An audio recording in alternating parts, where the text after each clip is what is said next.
प्रिय दर्शकों, आज की यह कथा आपको आश्चर्य में डाल देगी।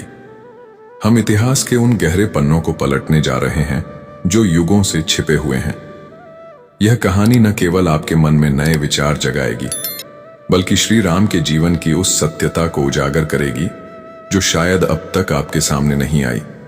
क्या आपने कभी विचार किया कि राजा दशरथ, जिनके पास 3 रानियां थीं, कौशल्या, कैकई और सुमित्रा, उन्हें इतने लंबे समय तक संतान क्यों नहीं हुई? और जब संतान प्राप्त हुई तो वह भी एक यज्ञ के फलस्वरूप। क्या यह मात्र एक धार्मिक कथा है या इसके पीछे कोई गहरा रहस्य छिपा है? आज हम उस रहस्य को उजागर करेंगे और जानेंगे कि क्या श्री राम सचमुच राजा दशरथ के जैविक पुत्र थे या इसके पीछे कोई और सत्य है। साथ ही हम श्री राम की 3 अनमोल शिक्षाओं को भी जानेंगे जो प्रत्येक व्यक्ति के जीवन को सुखी और अर्थपूर्ण बना सकती हैं। तो इस कथा को पूरे भक्तिभाव और एकाग्रता के साथ सुनें, क्योंकि यह रामायण की कहानी आपके हृदय को स्पर्श करेगी।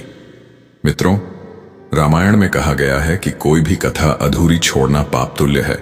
इसलिए इस कहानी को अंत तक सुनें। और यदि आप सनातन धर्म के प्रेमी हैं तो कमेंट में जय श्री राम अवश्य लिखें। तो आइए इस रहस्यमयी कथा की शुरुआत करते हैं। एक घने जंगल में एक प्राचीन वृक्ष की ऊंची डाल पर एक गिद्ध अपने बच्चों के साथ निवास करता था। वह अपने बच्चों से असीम प्रेम करता था। एक दिन गिद्ध अपने बच्चों के साथ जंगल में भ्रमण कर रहा था। तभी उनकी नजर एक स्थान पर पड़ी जहां एक स्त्री और पुरुष बैठे थे, जिनकी स्थिति अत्यंत दयनीय थी। वे दोनों कोढ़ी हो चुके थे।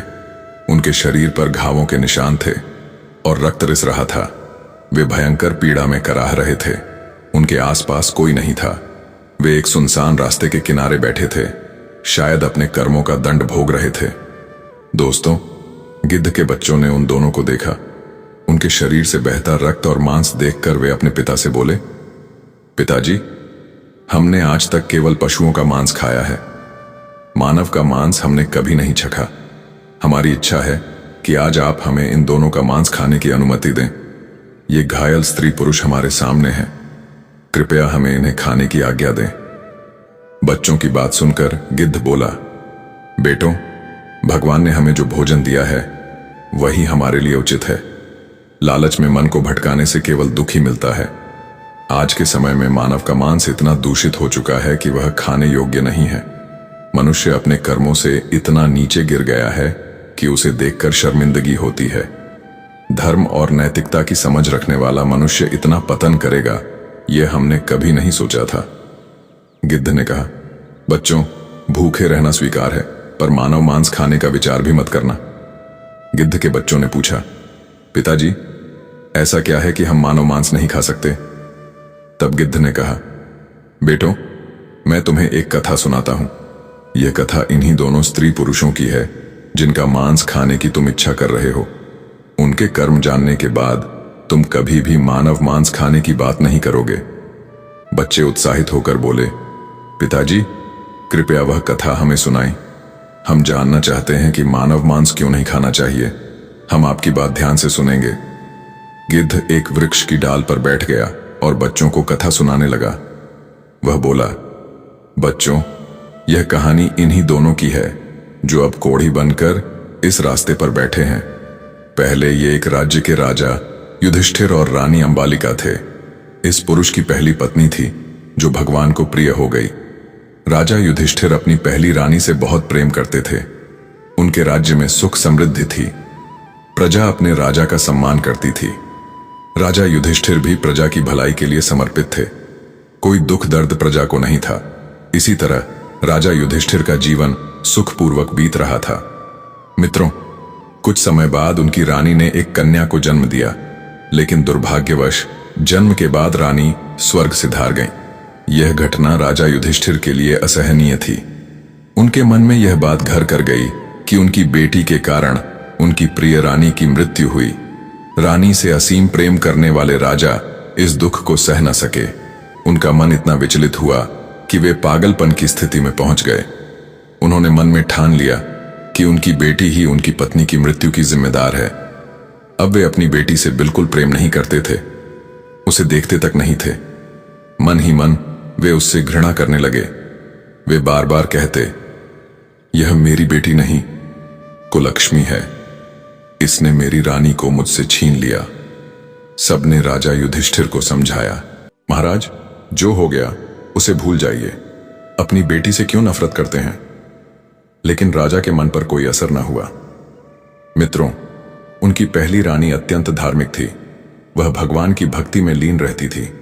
लेकिन राजा युधिष्ठिर ने अपनी बेटी को ही रानी की मृत्यु का दोषी मान लिया और उससे घृणा करने लगे।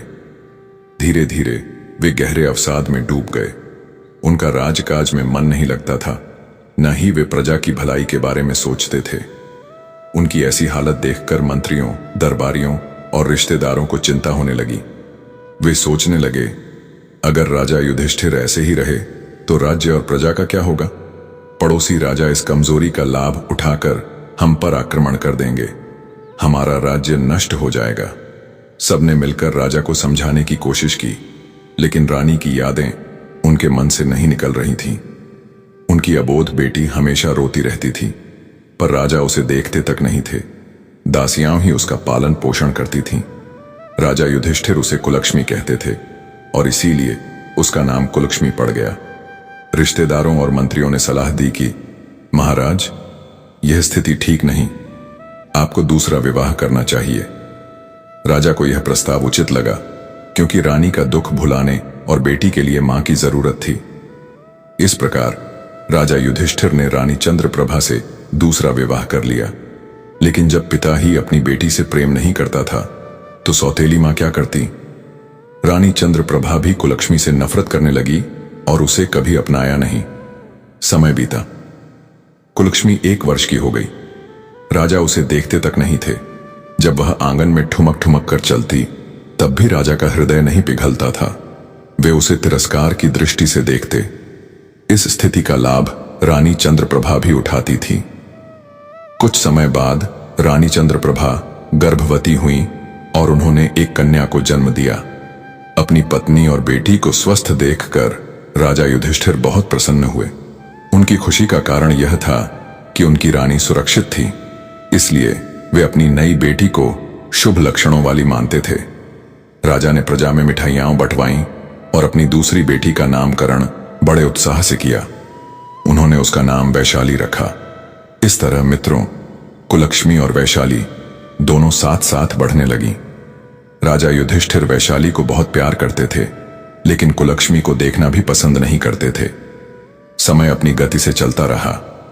वैशाली को राजकुमारी की तरह शिक्षा और हर सुख सुविधा दी गई, लेकिन कुलक्ष्मी को शिक्षा तक नहीं दी गई। जब दोनों कन्याएं बड़ी हुईं, तो देखने में दोनों लगभग एक जैसी थीं, लेकिन उनके पालन पोषण में बहुत अंतर था। वैशाली के पुराने कपड़े कुलक्ष्मी को पहनने के लिए दे दिए जाते थे। मित्रों, जब पिता ही उसे प्रेम नहीं देता था, तो और कौन उसका ध्यान रखता? उसकी मां तो थी नहीं। धीरे धीरे दोनों लड़कियां विवाह योग्य हो गईं। एक दिन रानी चंद्रप्रभा बोली, महाराज, अब दोनों बेटियां बड़ी हो गई हैं, हमें उनके विवाह की व्यवस्था करनी चाहिए। कुलक्ष्मी अपनी मां की तरह बहुत धार्मिक थी। वह भगवान की भक्ति में डूबी रहती थी। दूसरी ओर वैशाली को अपने राजकुमारी होने का घमंड था। उसे माता पिता का प्यार मिला था, लेकिन कुलक्ष्मी को यह सुख कभी नहीं मिला। कुलक्ष्मी बहुत समझदार थी। सौतेली मां या बहन कुछ भी कहती, वह चुपचाप सुन लेती। महल में राजा और रानी को छोड़कर सभी लोग कुलक्ष्मी से सहानुभूति रखते थे, लेकिन वैशाली और उसकी मां उसे हमेशा ताने मारती थीं। राजा युधिष्ठिर अपनी बेटी वैशाली को देखकर बहुत खुश होते थे, लेकिन कुलक्ष्मी को देखते ही रास्ता बदल लेते थे। बेचारी कुलक्ष्मी अपने पिता का प्यार पाने के लिए तरसती थी। राजा ने सख्त आदेश दे रखा था कि जब वे महल में हों तो कुलक्ष्मी उनके सामने न आए। जब दोनों बेटियां विवाह के योग्य हुईं, तो विवाह तो करना ही था। रानी चंद्रप्रभा बोली, महाराज, दोनों बेटियां अब विवाह योग्य हैं, उनके लिए उचित वर ढूंढिए। राजा युधिष्ठिर बोले, हां रानी, विवाह तो करना ही होगा। जितनी जल्दी यह कुलक्ष्मी इस महल से जाए, उतना अच्छा।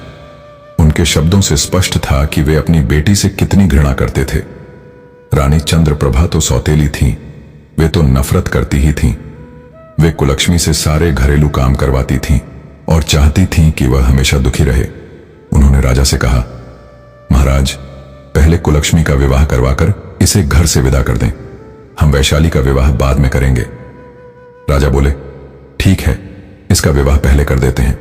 जैसी यह है वैसा ही वह ढूंढ लेंगे। रानी ने कहा, महाराज, इसके लिए तो कोई अंधा भिखारी ही ठीक रहेगा। मैं आपके पैर दबा देती हूं। वह उनके चरण दबाने लगी। ठंडी हवा में माता विधि को नींद आ गई।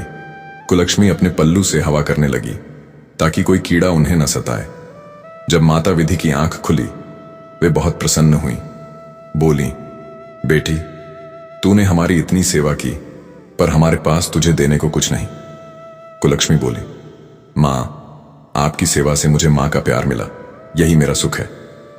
जाते समय माता विधि ने विधाता से कहा, प्रभु, इस बेचारी को कुछ दे दीजिए, इसके पिता ने इसके साथ बहुत अन्याय किया। विधाता बोले, देवी, मेरे पास तो केवल भस्म है, इससे इसका क्या भला होगा। माता विधि बोली, प्रभु, आपकी भस्म से ही सबका भला होता है। उन्होंने थोड़ी भस्म निकालकर कुलक्ष्मी को दी।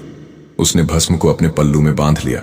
शाम को घर लौटकर वह सास से बोली, मां जी, आज मैंने एक बूढ़े बुढ़िया की सेवा की, मेरे सारे फल बिक गए। अब हमें भीख नहीं मांगनी पड़ेगी, हम मेहनत से जिएंगे। और देखिए, उन्होंने मुझे यह भस्म दी। सास बोली, बेटी, मेरे बेटे से पूछ लो कि इसका क्या करना है। शाम को पति आया तो कुलक्ष्मी बोली, स्वामी, मुझे यह भस्म मिली है, इसका क्या करूं। पति बोला, घर के चारों कोनों में छिड़क दो, थोड़ी संदूक में रखो और बाकी तुलसी के गमले में डाल दो। कुलक्ष्मी ने वैसा ही किया। रात को खाना बनाकर सास पति को खिलाया, फिर खुद खाया और सो गई। सुबह उठकर देखा तो उसकी झोपड़ी एक भव्य महल बन चुकी थी। हीरे मोती चमक रहे थे, धन के ढेर लगे थे।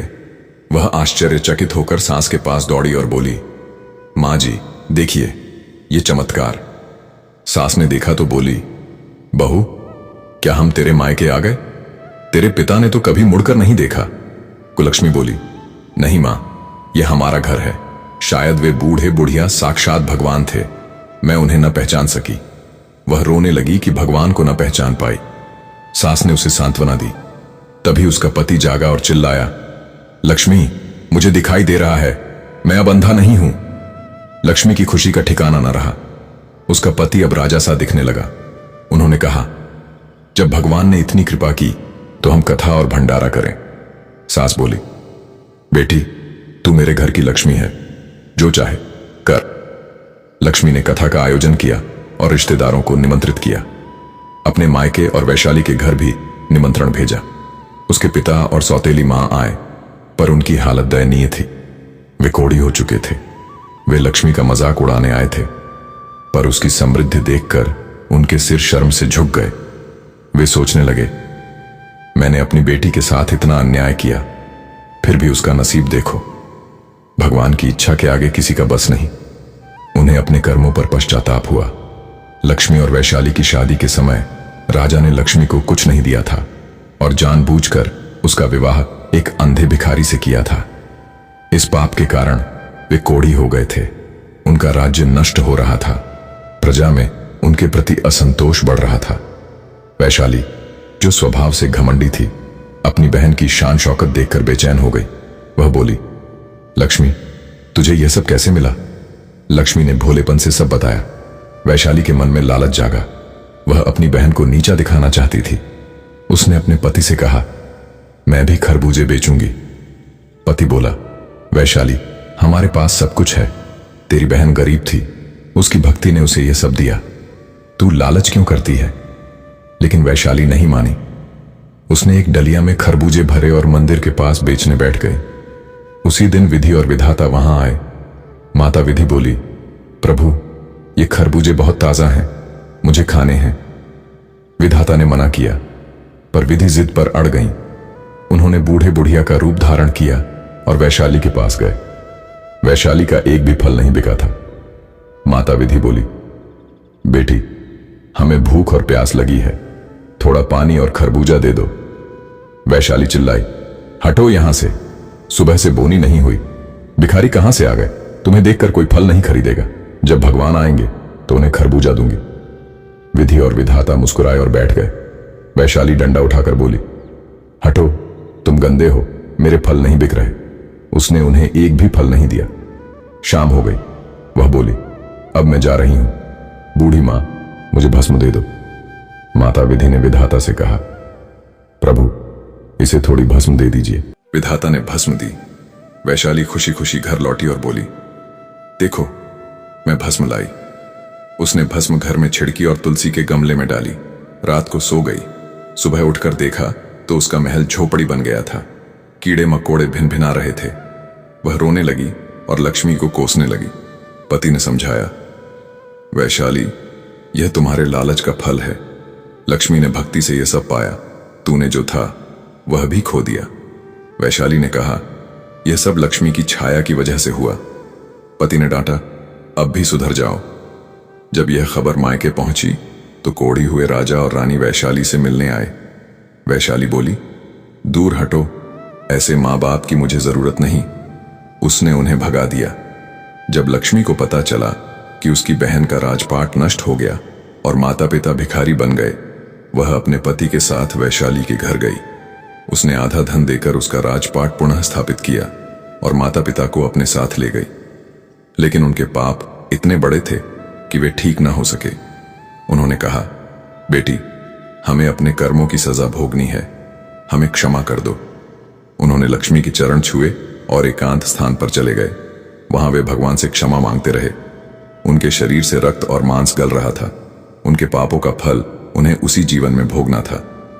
गिद्ध बोला, बच्चों, ये वही स्त्री पुरुष हैं।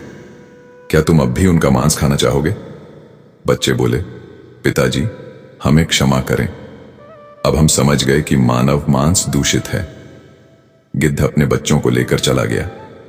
इस कथा से हमें सीख मिलती है कि बुरे कर्मों का फल बुरा ही होता है। जो माता पिता अपनी संतान के साथ अन्याय करते हैं, उन्हें ऐसा ही दंड मिलता है। अब जानिए, क्या श्री राम राजा दशरथ के पुत्र थे? प्रिय दर्शकों, अयोध्या के यशस्वी राजा दशरथ, जो धर्म और शक्ति के प्रतीक थे, की 3 रानियां थीं, लेकिन लंबे समय तक उनके महल में संतान की किलकारी नहीं गूंजी। यह उनके लिए बड़ा दुख था। फिर महर्षि वशिष्ठ के मार्गदर्शन में एक यज्ञ हुआ, जिससे 4 पुत्रों राम, लक्ष्मण, भरत और शत्रुघ्न का जन्म हुआ। लेकिन क्या यह केवल यज्ञ का चमत्कार था या कोई और रहस्य था? आइए एक और कथा के माध्यम से इस सत्य को जानें। जब देवता असुर युद्ध हुआ तो दशरथ ने देवताओं की सहायता की और उनकी विजय सुनिश्चित की। देवताओं ने कहा, राजन, आपने धर्म की रक्षा की, अब अयोध्या लौटें। दशरथ पृथ्वी की ओर लौट रहे थे। तभी उनकी नजर एक काले पुरुष पर पड़ी, जो पीठ के खड़ा था। उसका तेज असाधारण था। दशरथ ने पूछा, आप कौन हैं? मेरी ओर पीठ क्यों किए हैं? मैं वही दशरथ हूं जिसने देवताओं की विजय सुनिश्चित की। उस पुरुष ने कहा, राजन, मेरा परिचय जानने की जिद न करें, अपने मार्ग पर बढ़ें। दशरथ ने फिर पूछा, आप मुझसे मुंह क्यों छिपाते हैं? पुरुष बोला, मैं शनिदेव हूं, मेरी दृष्टि भारी है। यदि मैं आपको देखूं तो विपदा आ सकती है। दशरथ ने आग्रह किया, मुझे कोई भय नहीं, अपनी दृष्टि मुझ पर डालें। शनिदेव ने मना किया, पर दशरथ नहीं माने। अंततः शनिदेव ने अपनी दृष्टि डाली। दशरथ अचेत होकर अंतरिक्ष में गिरने लगे। तभी गिद्धराज जटायु ने उन्हें अपने पंखों पर थामा और पृथ्वी पर सुरक्षित उतारा। होश में आने पर दशरथ बोले, गिद्धराज, आपने मेरे प्राण बचाए, जो मांगेंगे दूंगा। जटायु बोले, मुझे धन राज्य नहीं चाहिए, बस आपका पहला पुत्र मुझे दे दें। दशरथ ने वचन दिया, मेरा पहला पुत्र आपका होगा। समय बीता। यज्ञ के बाद 4 पुत्र हुए। राम के जन्म पर दशरथ ने जटायु को बुलवाया और कहा, यह मेरा पुत्र राम आपका है। जटायु बोले, राजन, अभी समय नहीं, मैं उसे उचित समय पर लूंगा। दशरथ ने राम को अपने पुत्र की तरह पाला, पर मन में हमेशा यह बात रही कि राम जटायु की धरोहर हैं। प्रिय दर्शकों, यह कथा हमें बताती है कि श्री राम न केवल दशरथ के पालित पुत्र थे, बल्कि जटायु की धरोहर भी। सनातन धर्म में वचन और कर्तव्य का महत्व अतुलनीय है। यदि आप श्री राम के भक्त हैं तो कमेंट में जय श्री राम लिखें, वीडियो लाइक करें और हमारे चैनल को सब्सक्राइब करें। जय श्री राम।